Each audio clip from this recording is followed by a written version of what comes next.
Stick scalability అంటే మనకేంటి మన రిసోర్సెస్ ఎప్పుడు కావాలంటే అప్పుడు ఇంక్రీజ్ చేసుకోవచ్చు.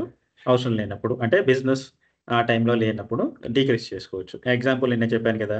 ఫ్లిప్‌కార్ట్ బిగ్ బిలియన్ డే జరిగినప్పుడు మనకేమవుతుంది? చాలా సేల్స్ పెరిగిపోతాయి ఒకేసారి ఆ సీజన్‌లో. ఆ సీజన్‌లో పెరిగినప్పుడు ఏంటి? రిసోర్సెస్ అనేది ఎక్కువగా ఉంటేనే ఆ ఫ్లిప్‌కార్ట్ అనే అప్లికేషన్ మనకి స్మూత్‌గా రన్ అవుతుంది. లేదంటే ఏమవుతుంది? స్లో ఉంటుంది. లేటెన్సీ ఉంటుంది. ఓకే. ఏదైనా క్లిక్ చేసినా గాని బఫర్ అవ్వడం. లేట్‌గా బఫర్ అవుతే ఏం చేస్తారు? ఫ్లిప్‌కార్ట్ కాకపోతే అమెజాన్ ఉందని అమెజాన్‌లో మీరు ఎళ్లి కొనుక్కుంటారు. అలాంటప్పుడు ఏంటి? మార్కెట్ మీద ఎఫెక్ట్ పడుతుంది. రైట్?